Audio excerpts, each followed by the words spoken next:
చామంతి ఏదో ఆలోచించుకుంటూ వస్తూ ఉంటుంది. అలాగే ప్రేమ కూడా అయోమయంలో ఉంటాడు, ఆలోచించుకుంటూ వస్తూ ఉంటాడు. ఒకసారి ఎదురు చూసుకోకుండా ఒక్కసారి తలలు ఢీ కొట్టుకుంటాయి.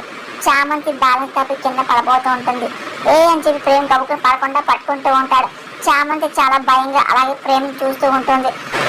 ప్రేమ ఎదుటిన్న బొట్టు కరెక్ట్గా వెళ్ళి చామంతి సింధూరానికి అంటుకుంటుంది. ఒక్కసారిగా ప్రేమ చూసి షాక్ అవుతూ ఉంటాడు. ఇంకా అలాగే చూస్తూ ఉంటాడు. అప్పుడు ఇంకా రమాదేవి రోజా వస్తూ ఉంటారు. అత్తయ్య ఒకసారి చూడండి అని చెప్పి రోజా అనగానే ఒక్కసారిగా చామంతి అని చెప్పి రమాదేవి వస్తుంది. ఇంకా నిషాకి చాలా కోపం వచ్చేస్తుంది. ఇంకా ఒక్కసారిగా రమాదేవి వచ్చి చామంతిని లాగి పెట్టి కొడుతుంది. అమ్మగారు అని చెప్పేసి ఇంకా చామంతి బాధపడుతూ చూస్తుంది.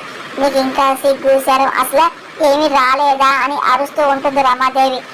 ఆంటీ ఆ కుంకుమ చూడండి అని చెప్పి నిషా అనగానే ఏయ్ నిన్ను అని చెప్పి రమాదేవి ఒకసారి చామంతి గొంతు పట్టుకోపోతుంది. అమ్మ అని చెప్పి ప్రేమ్ అంటూ చామంతి పక్క తోసి అడ్డొస్తూ ఉంటాడు.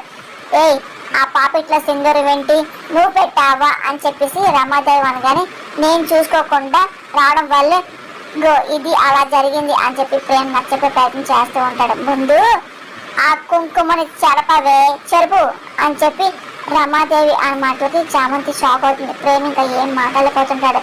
ఆయన ద్వారా ఏర్పడిన ఈ సింధూరాన్ని నేను ఎలా చెరపగలను అని చెప్పి చామంతి అనుకుంటుంది. అంటే ఇది పొరపాటుగా జరగలింది కాదన్నమాట అని రమాదేవి ఆశపడుతూ ఉంటుంది. ఇంకా అలాగే కోపం చూస్తూ ఉంటుంది. ఇంకా చామంతి అయోమయంలో ఉంటుంది. ఇంకా చాలా భయపడుతూ ఉంటుంది. ఇంకా ఏం చేయాలో అర్థం కాదు టెన్షన్ పడిపోతూ భయంతో చూస్తూ ఉంటుంది. ఇంకా నిషాకి చాలా కోపం వస్తూ ఉంటుంది.